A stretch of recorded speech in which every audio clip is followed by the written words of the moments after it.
I'm going to start off with my traditional thank you for coming to Black Hat this year. It's our 10th year we've ever done it here in Vegas, and for those of you who have been around a couple of years, it's a little crazy this year compared to that first year. It's only like 100 people or so, and we've been lucky to grow every year. And also this 10th year is the first year, the big show that we've done since we've been purchased by CMP, the big mothership as we refer to it. Pretty lucky to be bought by the mothership. We got beamed up last November, and ever since it's been pretty good. You know, I don't have to worry about accounting or legal, for those of you around for Cisco. They've got a whole legal department that's, you know, on the ball. And it was really funny because you guys didn't realize this, but during that action last year, they were here looking at us to see if they wanted to buy us. And there's actually 6 companies looking at us, and we scared 3 away in like 10 minutes. That left us with 3. One then left later on. That left us with 2. And both of them said, wow, you're getting a lot of press out of this. This is cool. I was like, okay, you guys, either one, you can buy us. Cool. We'll take your money. And then since then, I forgot to call my boss for about a month and realized, well, you know, I just can't do that anymore because I actually work for somebody now. So I called him up and he's, oh, that's cool, you know, just let me know what's going on. So I don't expect you to see any differences between last year and this year. If anything, you see a lot of big changes. We've been working with Caesars for a couple of years. You'll see we've grown all the way down the hallway. And because of that, we've added additional speaking tracks, a lot of new content, which now makes me look like a genius because we've grown. I knew that. I knew that. And that's why I got all that extra space. And it also allowed us to try a couple of new things. We have more panels, you'll notice in the program. We also wanted to do something interesting, or I wanted to do something interesting, and to dispel the myth that Microsoft bought a track with the Vista. You know, no, not for sale. Already sold my soul. Can't do that twice in 1 year. There's a clause. So I was actually me being pretty greedy. What I wanted to do is I figured Vista, I believe their ship date. You know, silly me. And I was like, okay, they're going to ship a month or 2 after the show. I want to get all the engineers together, the guys who help work on the core, heap, memory, you know, the stack. And I wanted to try to get them speaking to you guys, you know, really bluntly, one-on-one, or in a technical nature, not a marketing nature. So I convinced the guys out in Redmond to do that. And then they slipped the ship date. So it's still all very valid, but it's not the great timing that I was hoping it to be. You'd come here and you'd see it all, and then a month later, we'd all be dealing with it in our enterprise. So the timetable shifted, but I think that all the information is still really valuable. I've seen some of the presentations, and they're actually pretty cool. So just letting you know, it's not like the sellout track. We also have 15% of the attendees this year are from foreign countries. That's the largest ever. We have almost every South American country represented here. The largest contingent is from Europe, but we still have a lot of people from, say, South Korea, the UAE, Israel, the whole Asia Pacific is represented from Hong Kong to mainland China. Don't know what those guys are doing here, though. Okay. I'd say we grew. We were expecting like 10% growth, and we got 30% growth, so bear with us just for a little bit to get through the issues. And we can feed you, we can house you, we can do everything. We've got parties for you lined up pretty much around the clock from here until next week. But it will take us just a minute to accommodate all you last minute guys. What else do I have to say? I have to tell you, well, we can skip that, you know all that. The Administrivia, I just got to get this out of the way before I introduce Dan. Turn off your phones, stick them into meeting mode, or vibrate mode, whatever turns you on. The wireless network is still growing. We have a lot larger wireless network presence this year than last year, and we're still deploying APs and air monitors. So that'll be pretty much deployed by lunchtime, but we should have coverage in every speaking area. We've added a little lounge down the hallway here. We're putting more tables in there. You can chill out in there. We've got a bar, or cash bar, and a real espresso machine, apparently, if you need to get your fix. And next year, I can tell already we're going to have to double the size of the lounge. But I'm trying to create more spaces for you guys to socialize, and that seems like a great idea with more space this year. So take advantage of that if you can. Lunch will be in what we call the hangar, or the tent. And for those of you who've been here in the past, you can either get to it by going down these escalators, but now that the new wing is finished, you can also go all the way down the hallway and down those escalators. So if you're seeing a talk at the end, don't feel like you have to trek all the way back here and all the way out to the hangar. You can just take the end escalator all the way down. And we take the feedback really seriously. And so in the program, you see our feedback form. I'd like you to fill that out. We give away, I think this year we're giving away 2 free admissions and some trainings and a bunch of other prizes to randomly selected ones. And we actually really do read every one of them. So please take the time to fill that out. You have until the end of the day tomorrow to turn them in.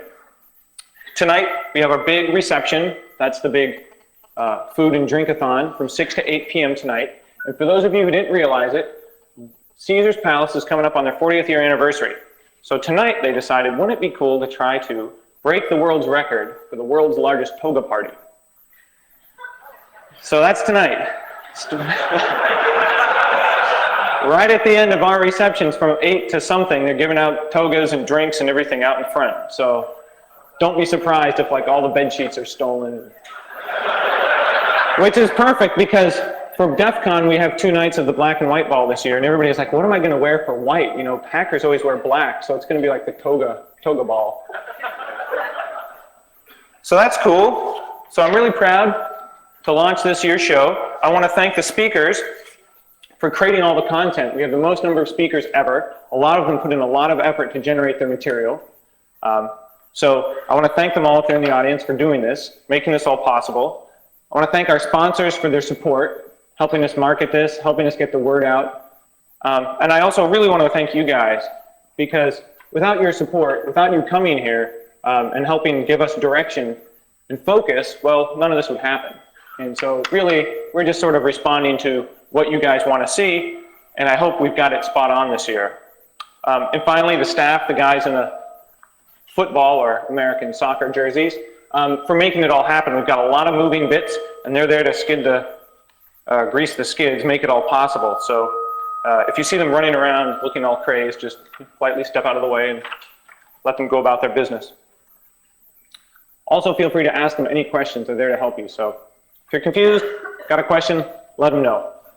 So with all the administrivia out of the way, it is now my privilege and honor to introduce Dan Larkin.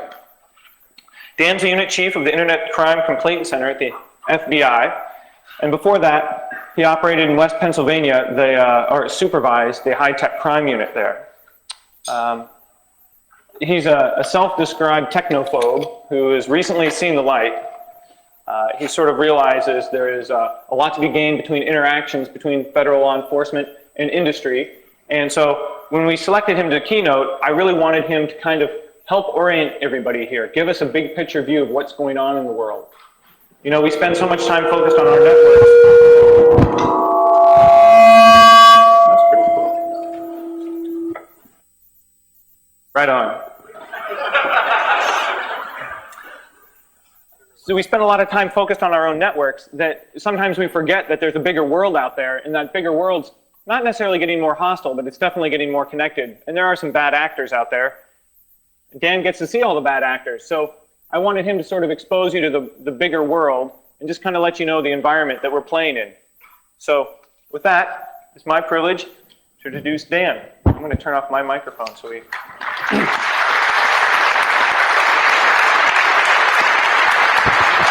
Thanks, Jeff. Appreciate it. Thanks, Jeff. I appreciate that accurate introduction. It was actually my microphone that was competing with his, so further demonstration on my technical inadequacies. As Jeff said, I am a recovering technophobe. I used to be really afraid of you all, but I've come to know that you all are actually very key to success for us. And I want to thank you all for reminding me periodically of my inadequacies, and that's something that's been, you know, a hard pill for a lot of us to swallow in law enforcement. But it's important for us to notice, to note how significant the talent is that you all bring to the equation, and how much we need your expertise and input as we develop strategies for identifying and impacting cybercrime in the 21st century. You know, there's an adage out there, or saying that people have conveyed, that 1 in 10 people in the United States or the world are, well, fill in the blank. In this audience, I'm going to say that probably 1 in 10 people in the room, maybe this year, might even be feds. So look to the left and look to the right. If you don't know the person, they just might be a fed.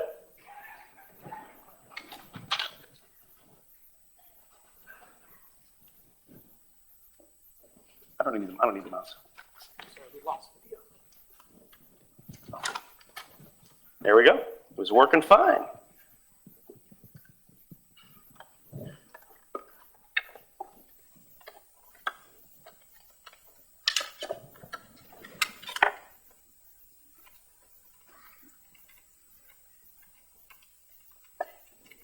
I'll toggle. Sorry.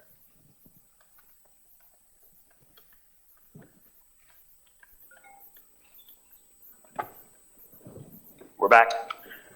Thank you. So again, 1 in 10 folks at this conference may in fact be a Fed. Be nice to them. They're here to help you. They're here to figure out how we can team up and be better partners as we move forward in this ongoing battle against cybercrime in the 21st century. I think it's very significant that these conferences are often held in Vegas. I think it's a real strong reminder, at least for me, that it's much more emotional than it is logical. You know, as smart as we think we are and think we become in years of the profession that we're in, I think we learn more and more how much we don't know. And if you look around you as you walk down the strip in Vegas and all the glitz and the glitter and all the flashy things that are out there that you can't have, I think you realize that it's really all about the emotional. It's that right brain, left brain side of the house. And we are much more driven by the emotional than we are the logical. And that's something that we need to sort of embrace and take into account when we formulate our strategy for going after cybercrime, because it's really all about the people. As much as technology advances in the 21st century and changes all the time, it really is all about the people. People that are behind the computer on the victim side of it, the people that are behind the server or the website, the other utilities that are out there executing the criminal networks on the other side. And we talk about organized crime in the 21st century, and this is really about the packaging of it. It's not only about the people, but it's about the packaging. And we've leaned towards calling things more organized crime because it is actually a better fit when we talk to some of our international partners about what they're seeing. So adapting ourselves to what the problem is and to try to evolve to be a better and more effective partner is something that's very important in how we go after cybercrime today. It's really about the definitions too. When we talk about cybercrime, obviously speed is always going to be significant. Speed in technology is always advancing. People want more, they want it faster. That desire for speed, that need for speed is going to constantly motivate people to drop their defenses and to be more susceptible to things that are going to make them part of a victim network in cybercrime. Intelligence, today you've heard that, and I know there's a lot of oxymoronic terminology out there when you talk about government and intelligence and law enforcement and intelligence, but it's all about where the best information is and how do you access that information quickly, trying to be aware of the broader pool of intelligence that you all possess, and you all have been very helpful in helping us realize what that broader definition is. Perspective. If we talk about partnering with different people, different organizations, we can't just stand up at the podium and say, okay, we're here to partner with you. Meet us at this room or this physical location. We'll all be buddies and we'll work this thing together. We have to take time to understand the perspective of the people that are part of the partnership. And in doing that, we also have to recognize what the returns on investment are for the different partners and make sure that those are coming to them as we go forward in our relationship. How far we've come. Just a couple examples that I came across the other day. The original computer, the printer, and the delete button, not so long ago. Also, remember when memory was something you lost with age? Program was just a TV show. Cursor was someone who used profanity. Keyboard was a piano. A web was a spider's home. Virus was the flu. A CD was a bank account. An application was for employment. A hard drive was a long trip on the road. And if you had a 3-inch floppy, just hope nobody ever found out.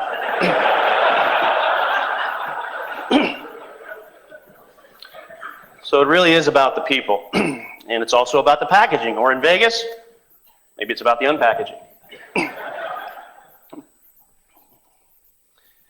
They say there's 5 P's, I think, out there that are important for us to remember when we talk about the people and the partnerships.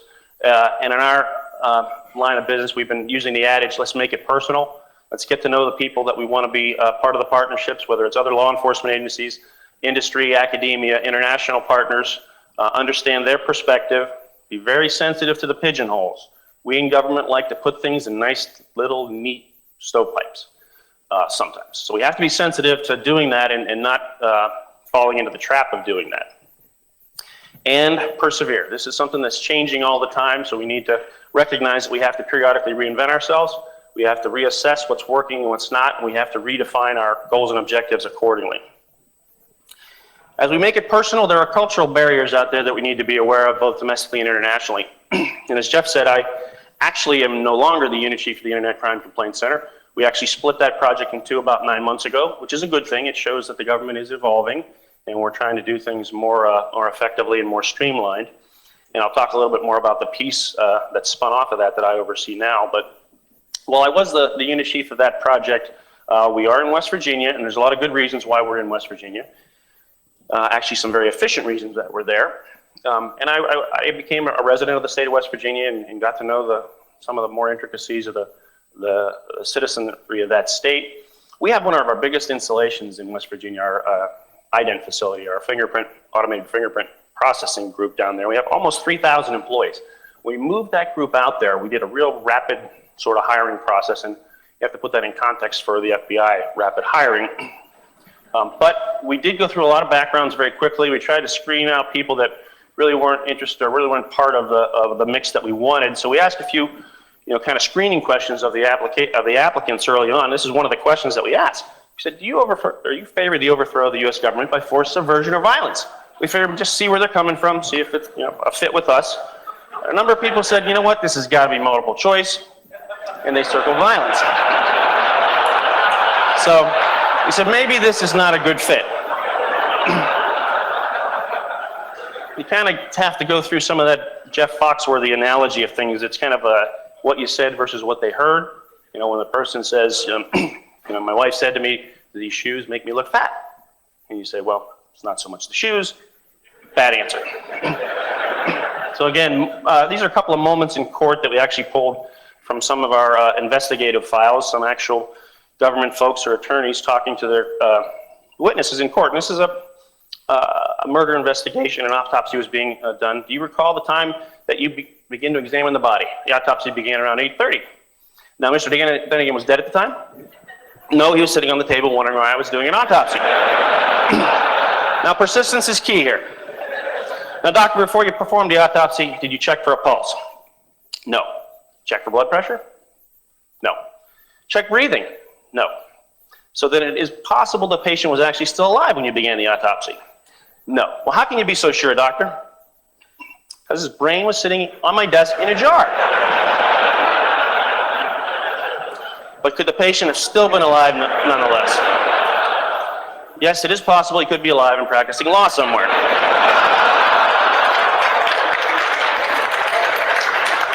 I'm not an attorney.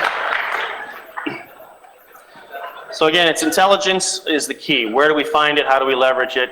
And again, we can't just stand up here and say, you've got the information, we need you to give it to us faster. We got to find ways and break down some of the barriers that are out there too. Post 9/11, there's a number of silver linings, I guess, in the realizations that we've come to, and some of those are listed here above. And that's obviously terrorism is the #1 priority for everybody out there in law enforcement and government. But recognizing that terrorism tentacles and those early signs of terrorism don't often look like terrorism, so you have to be sensitive to that. Critical information regarding terrorism and other major cyber crimes that we should be working often resides with you all and will often, and more often than not, end up in your hands before it makes its way into ours. And in drafting the Patriot Act, Congress noted that terrorism is inexorably woven through the internet. There's a couple of realizations that I came across in the late 90s and following into the early 2000s that have to do with this subject. And as Jeff said, I was supervising the high-tech crimes task force that we set up in Western Pennsylvania in mid-90s into late 90s, and we started an outreach effort to partner with some of the key assets that were in that part of the country, one of which was the folks at the CERT Coordination Center at Carnegie Mellon. Very valuable group of individuals still today, now part of US CERT, but we initially started to try to team up with those folks, and I would go to a number of conferences and training events and say, hey, we really need to work together. We really can help each other out. And they'd say the right things, but you could feel that the trust just wasn't there. And we'd walk away at the end of those conferences, go back to our respective corners with our suspicions and predispositions about each other, and the connection really just never happened. So after trying that for a couple of years, we actually took an aggressive step and offered to put one of our best agents into their space. And we said, trust us. If you let us, give you this agent for a year, we believe we can break down the barriers and figure out how we can work together. And of course, the skepticism at the time was that, the FBI really can't help us. We're a lot more technical than they are. We have a bunch of knuckle draggers that are just looking to knock down doors and take computers into possession, shut down these companies, and we've got trusted clientele out there that we don't want to, compromise or have subject to, preliminary release of information that's way too sensitive. So we said, trust us, give us a chance. Well, we'll actually sign an MOU to make the rules of engagement comfortable for you. Well, long story short, we did that, and it actually worked out better than we thought. By putting the people physically together, elbow to elbow, we started to gradually break down the barriers and the predispositions, and the trust started to build. And when the trust started to build, the information started to flow, and the leveraging of each other, the ROIs expanded, and we actually found that we could help each other. There were ways that we could help each other do our mission and do our mission better. So we took that realization and we sort of redefined what a task force is.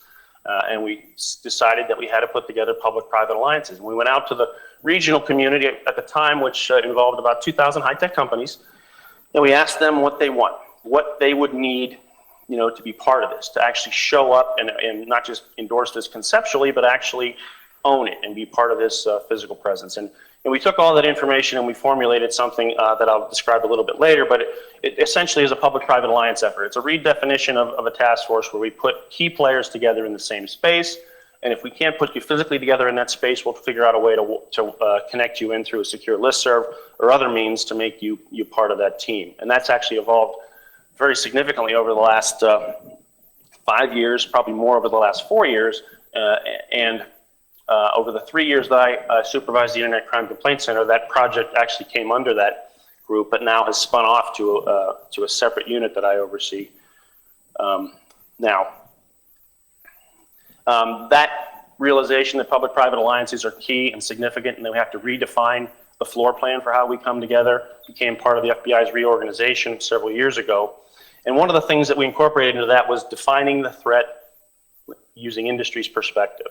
Asking industry to tell us what the problem is, not tell you what the problem is. Where is it hurting you? Where are you seeing the most significant impact? And not give you a preset rule of definitions, but just hear you out and see if we can make that fit into a cybercrime initiative that we can work on together. Scrolling back for a second, including not just industry, but academia into the equation was something that we came to be aware of. And I'll tell a story to you that happened around the same time we were starting to partner with CERT. Was a group from the Graduate School of International Affairs came to us from the University of Pittsburgh, and they wanted to do a presentation on international organized crime. And the professor had asked the group to do this 6-month study on how organized crime uses the internet. And their definition of organized crime was a lot of folks that were listed on our top 10 list or other agencies' websites as major criminals that we were going after. And it included not just traditional organized crime, but cybercrime, counterterrorism folks, different bad guys from around the world that they were able to access information in open source.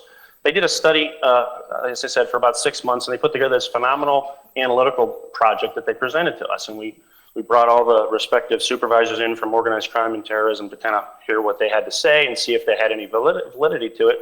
And actually, the connections that they made were phenomenal. They actually took this open source data and built very good connections and relationships between foundations, real estate transactions, other financial transactions that all of us walking away from that said, wow, some great information out there in the open source. Maybe we should figure out how to leverage these talented folks more to be part of our team. So we logged that into our memories, and we left, and we said, some good human resources there we might want to tap into. Well, post 9/11, they came back after most of the information on the 19 terrorists that was going to come out came out, and they noted that the information they had developed in 1999 actually had identified 2 of the money laundering avenues used by Al-Qaeda 2 years earlier. So bing, light bulb goes off. Yep, we should be using these folks, and yes, we should be paying attention to the open source, and yes, we should be paying a lot more attention to what private sector, industry, and academia can help us with as we study the patterns and the problems out there in cybercrime.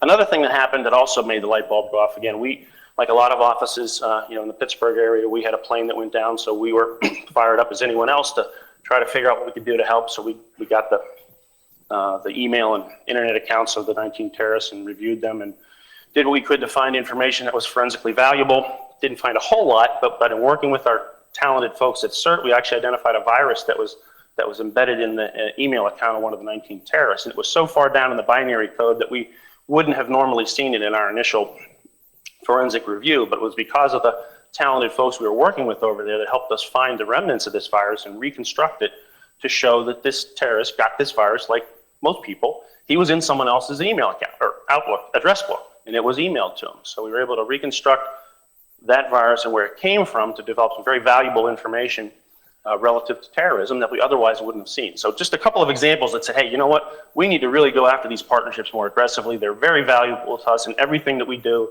or everything that we define as a priority in cyber. Well, this project that I had mentioned earlier became the National Cyber Forensic Training Alliance, and that's a mouthful. I know we're pretty good in government about creating these acronyms that are not necessarily rolling off your tongue, but hopefully descriptive of what the group's all about. And for those out there that are familiar with our InfraGard outreach effort, we try to tell them, think of this as a place where InfraGard members can come and stay. And not just get together once a month or a quarter, but actually come and roll up your sleeves and work on the problem every day, because we need your perspective and we need your input and we need the information that you have. This illustration is just some of the folks that actually helped put this organization together. There's actually a lot more today, but it involves significant industry players, academia, financial services, a lot of folks. And at the time we were developing this, the Internet Crime Complaint Center was actually just evolving down in West Virginia. So we took those two sort of collaboration resources that were out there and put them together under one umbrella, recognizing that if we could do this in this region, really 90 miles apart, and it's pretty small in the global context of geography, we'd actually have a pretty good group of assets pulling intelligence together that's extremely significant in this fight on cybercrime. As I said, the government evolves, we try to be nimble. I know that's a little bit humorous for some people, but we split the IC3 into two, and the unit that I oversee now, which sits within the NCFTA, is called the Cyber Initiative and Resource Fusion Unit.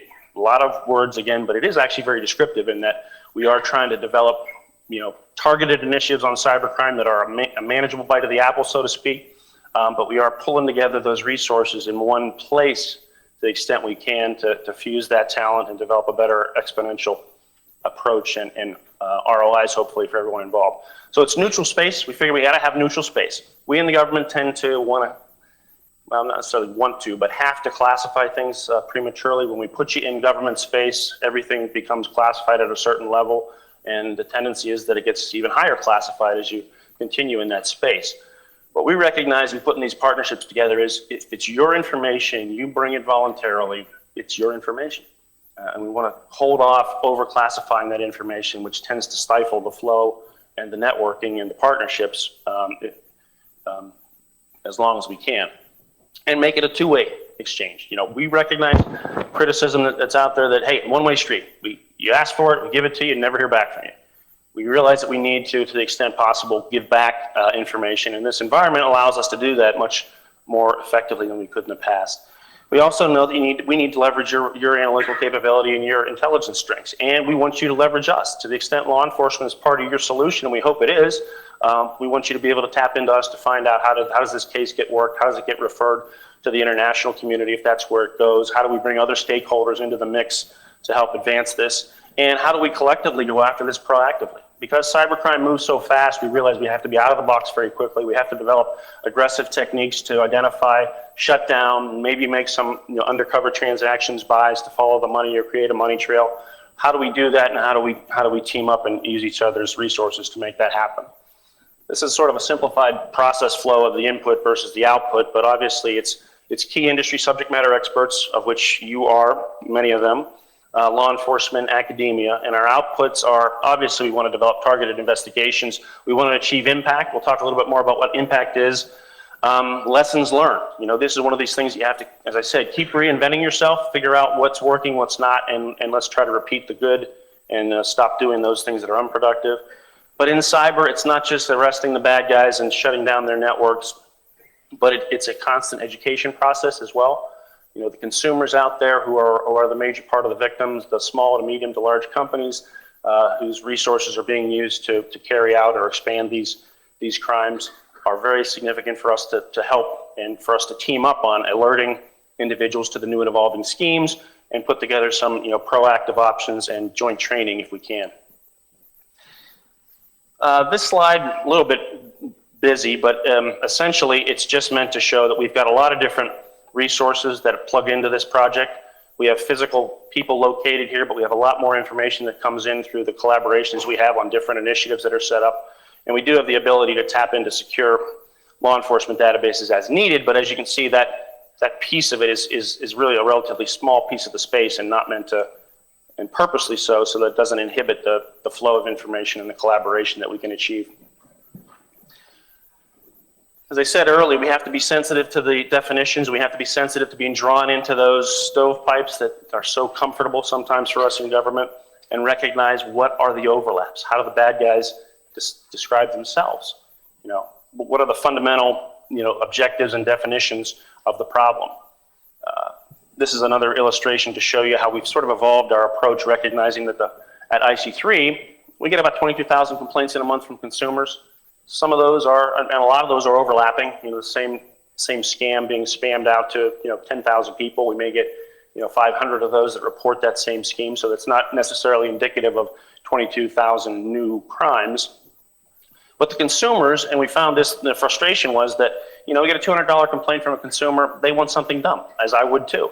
If we can't aggregate that into an actionable case, if we can't build that to something that's 10,000, 100,000, something that's a larger, you know, case for law enforcement and prosecutors to go after, we're going to have a difficult time getting action taken, and that, you know, positive feedback's not going to come. As we started to realize that industry has so much data, we realized it obviously is going to overlap with that consumer data. You know, consumer logs on through their ISP, goes to an auction site, goes to a third-party pay site, or buys some merchandise from an online merchant. They may have visited 4 or 5 different entities who are major stakeholders along the way, and they may have actually reported that problem to them as well.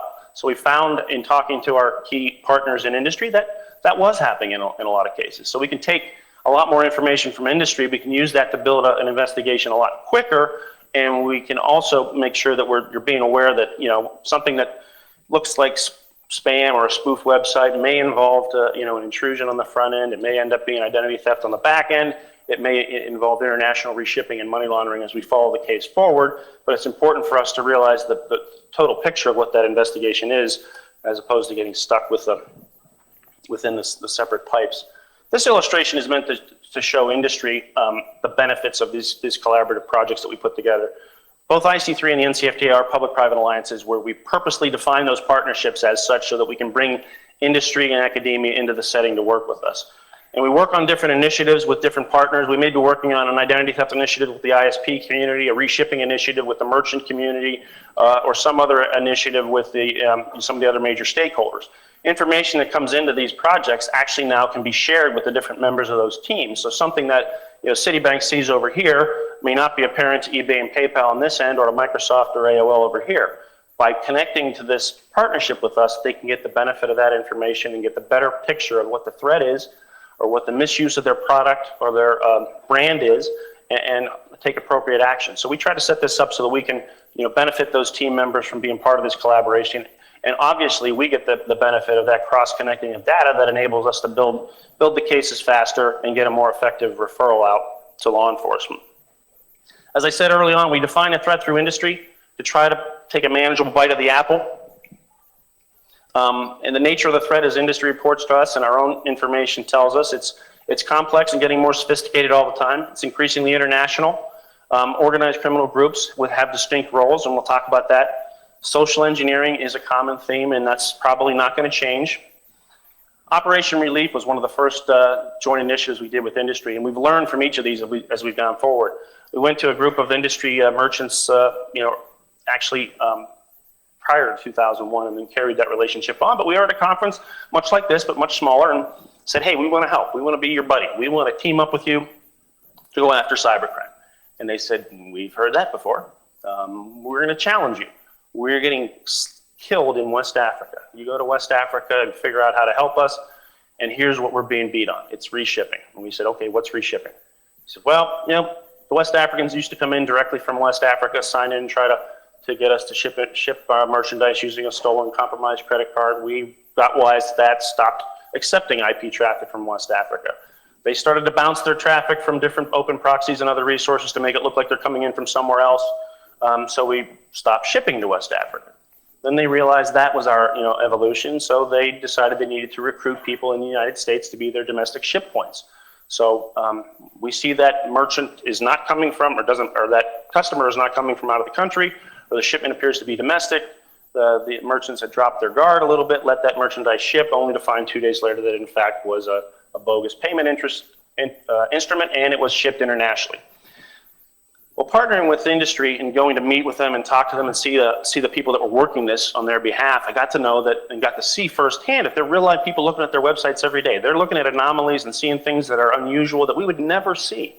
So another light bulb goes off. Hey, you guys are really a valuable partner with us, and not just, we should not be saying, give me all this information, because the reality is, how are we going to process it? We don't have all the talented people that you have to understand why this is important and why it's significant.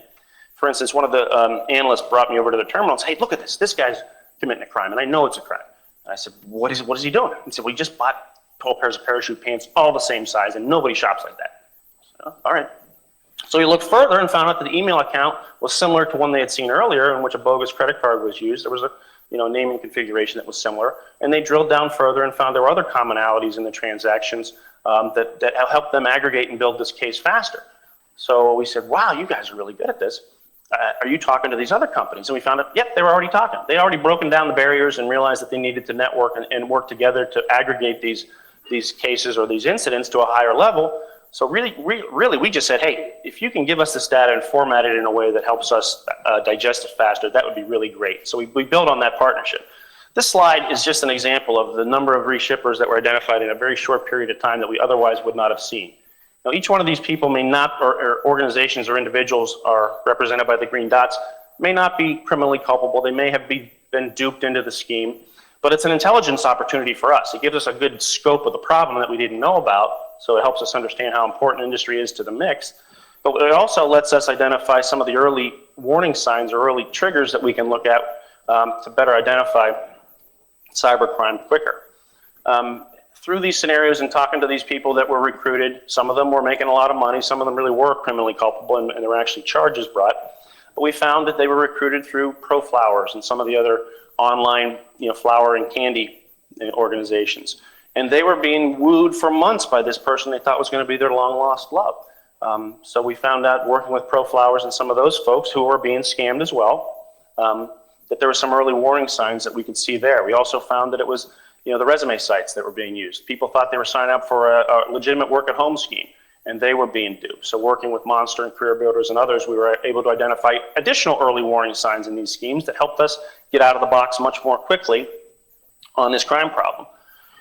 As industry said, we want your help, but you're going to have to make this work. And we took our Make It Personal motto and went on the road and actually went and got to know the people in Nigeria and Ghana and got to understand what their inhibitors were in going after cybercrime and what they needed to see, how they needed it packaged. Because when we go to the international community and say, I got a phishing case here we want you to help with, and you say, what the heck is phishing?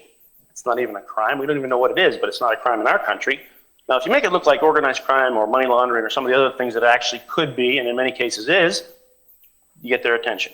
So we realized we had to conform more to what they needed to see, and they needed some training and some help on how to work this. But because we went over and made it personal, we actually today can get a lot more things done. We're getting controlled deliveries, we're getting arrests, we're getting search and seizures done much more quickly than we did in the past. So this Make It Personal motto has actually translated into very good success and high impact in that country. And we've taken that to other countries as well.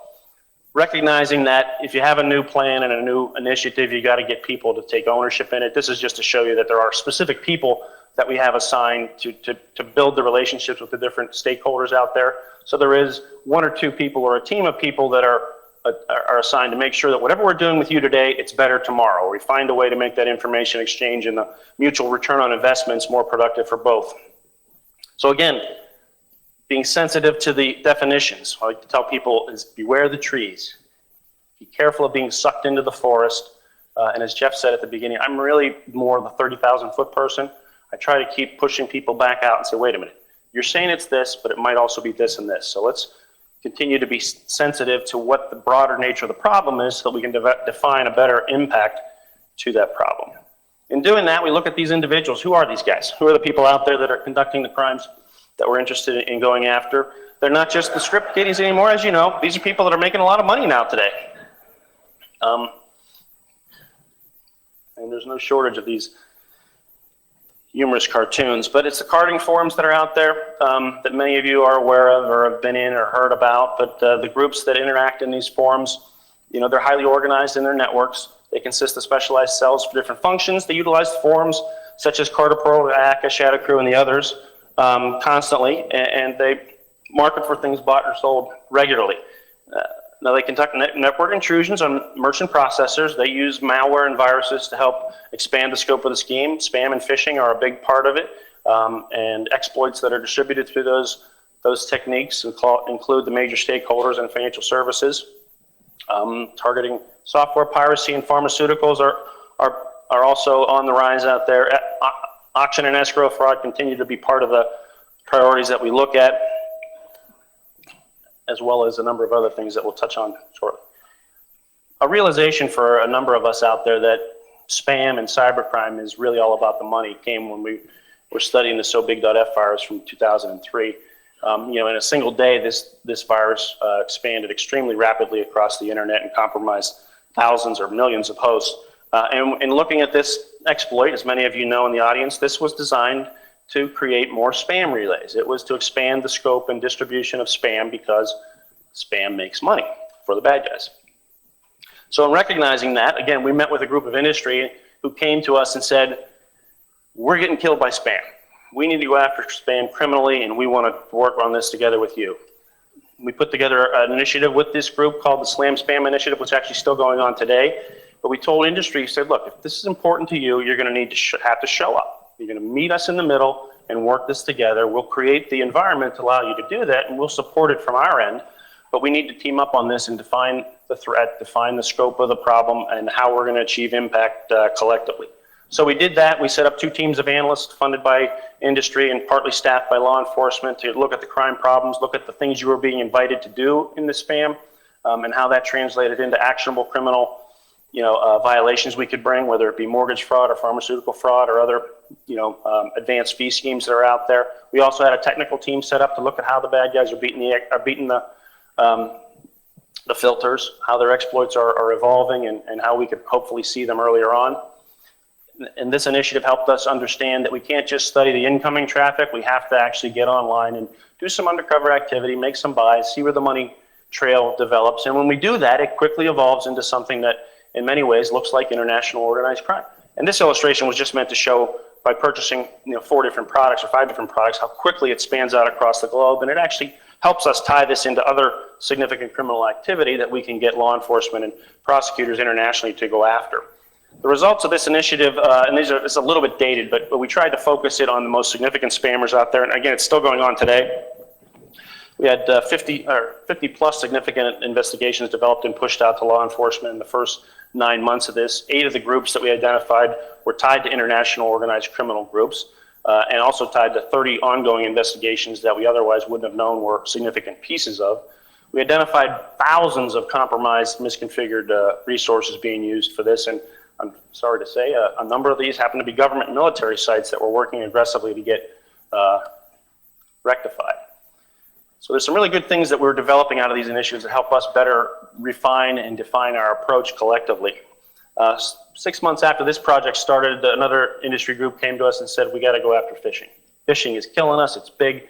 And we said, what's phishing? And they said, well, it's some spoofed websites, and these people are being lured to this site, it's really not theirs. And so we said, okay, you mean like things that might end up being identity theft or other, money laundering or other, crime? Oh yeah, all that. So we said, okay, we can put together a project if you agree to team up with us and meet us in the middle, we can make this happen.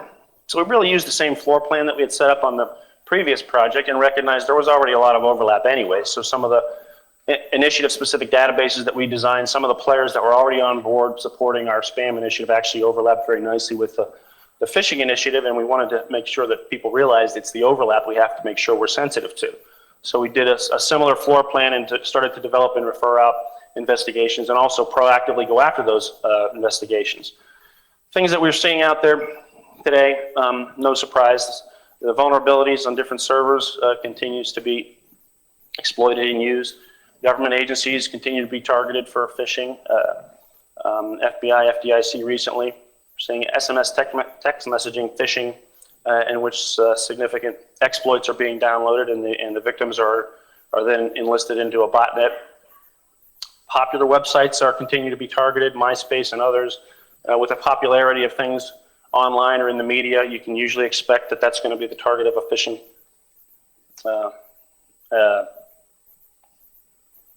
initiative.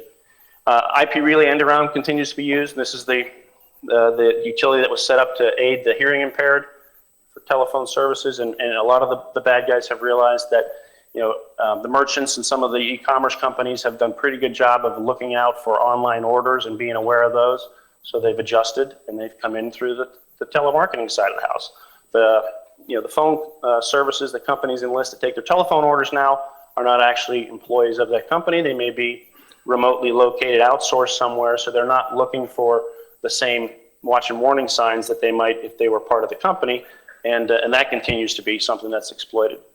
Pharmaceutical scams and pump and dump scams are on the rise. Penny stocks, actually significant investment by the bad guys in the penny stock scams, and we are seeing a very significant increase in this, so we're working with a lot of our industry partners to develop better intel on this and a better approach to that problem. In keeping the initiatives focused, we recognize too that we need to establish goals and objectives that incorporate our partners' input in that regard. So we need to develop a better approach in phishing, spam, identity theft that actually achieve impact. We need to enhance our timely information exchange with those partners, enabling industry to better protect itself and its customer name and its brand, enable both to be smarter regarding the evolving threat and patterns and footprints that we can identify earlier in the schemes.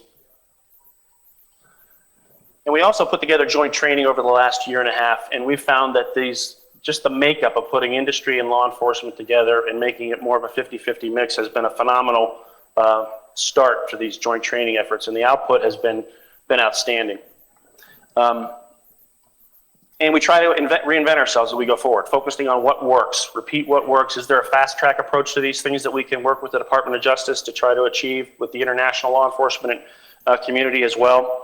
We try to ask our prosecutors out there to team up with us on investigating first and prosecuting second. We need to follow the trail before we get that prosecutive opinion and try to lock down the evidence as quick as we can, recognizing that in this arena that's often very fleeting and fragile. And recognizing as we go forward, what are the obstacles? There are obstacles that you're seeing and that we're seeing, but we need to collectively acknowledge what the most significant ones are that we can actually diffuse and work to diffuse those. Things like the venue debate out there, is this really mine to work, or should it be in other offices or in other countries? We try to bridge those gaps and try to get through those, and Department of Justice has been pretty helpful with us in that regard lately. Defining success. When we put these projects together, we have learned a lot about getting a consensus opinion on what success is. Yes, the bad guy in cuffs on the evening news is good success, and everyone agrees with that, but there's lots of other things that happen along the way that are meaningful impact. Timely alerts and advisories out there to help minimize the victim base or better arm industry to protect itself and its customer. That's meaningful success. Doing different things in that regard. Executing timely search and seizures out there that actually take away the goodies for the bad guys. Shutting down or diffusing the networks that are out there. We have to do a better job of memorializing those activities and getting that feedback back to industry. Public service advisories, putting those things out in a timely manner. Other things that we can do to disrupt and dismantle and investigate proactively is key to our defining success. Recent success stories, there's some significant industry input and us identifying the folks who launched the MyTop Zobtop virus and us locating where they were and bringing them to justice. Over the last 9 months, We've had significant success by taking this make it personal motto on the road and working with industry out there. We've actually, there's more than 30 arrests in Estonia now, 4 in Russia, 4 in Austria, Nigeria, 17 more in Estonia, some in the United States as well, and recently 31 arrests that we just helped Egyptian authorities make regarding some significant cybercrime. Some local successes that we achieved in Western Pennsylvania regarding significant industry input and following the trail. This actually led to some of the arrests in Estonia. Some lessons learned, you know, as I said, whatever's popular, whatever's hot in the media is usually going to be part of a cyber exploit or a cyber crime. With the tsunamis of 2 years ago and the hurricanes of last year, we saw a significant increase in scams, you know, purporting to be charitable websites, thousands of these coming up very quickly. By using our joint triage facilities that we have in our public-private alliance, we're actually able to get through more than 1,000 of these incidents that were sent to us on the tsunami. You know, get through these things extremely rapidly, determine which ones we need to shut down right away, which ones are worthy of a criminal investigation, and get industry to help us build those cases quickly and get out of the box as soon as we can. With the Katrina hurricane scams, more than 5,000 incidents came to us within the first couple of weeks. And literally before the hurricanes even hit Category 5, you know, 2 days offshore, we were seeing hundreds of these websites registered that were intended to be part of these ongoing scams. So we learned a lot about how to quickly identify and achieve impact in these developing cybercrime areas. You know, the spoofs, the phishing are getting better all the time. As I said, the social engineering part of what is happening out there continues to change and get better. So our need to alert the customers on these schemes and what they look like is very significant. Some of these cases actually involve international money laundering, and putting these things together graphically is very significant for us in enlisting the support of the international law enforcement and prosecutive community.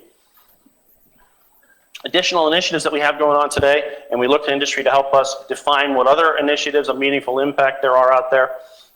We have a joint identity theft initiative that's ongoing, online pharmacy fraud initiative that we are developing rapidly, international organized crime and money laundering as well. Operation Identity Shield is something that you'll be hearing about soon. It is our joint identity theft initiative. And as I said, public service advisories and educating the public, we, together with industry and law enforcement partners, put together our joint website, Looks Too Good to Be True, about 9 months ago as an educational portal to help quickly alert people about what the new and evolving schemes are, and a common website that we can come together on to better alert the public, in addition to our own resources that we have for doing that. Okay, I want to close here with just one additional story quickly. When we invited industry to come and be partners with us in West Virginia and Western Pennsylvania and other collaborations that we're setting up, we had a number of folks come in quickly and say, we want to be part of this, it's a good idea, we're going to send somebody. And we had an individual who showed up pretty quickly from one of the financial services and merchants, and he came to West Virginia and did some house hunting and saw that it's some beautiful country down there. It gets pretty rural pretty fast, and there's some pretty different names to some of the counties and the boroughs down there. So he sent back a little video to his folks back home to give them a feel for the for the place he's at and where he's going to be working now. Well, I told the folks back home that I was coming to Octor. Let's back this up.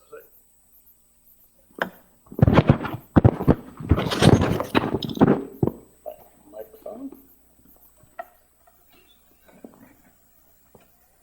And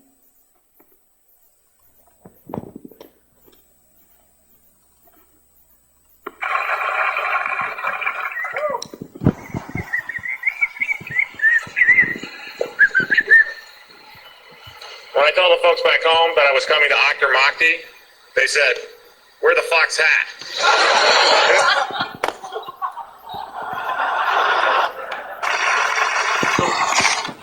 like we like to say at IC3 and SurfU, we try to make it personal and wear the fox hat or wear the black hat proudly. So thank you for your time and attention, and I look forward to a good conference. Thank you.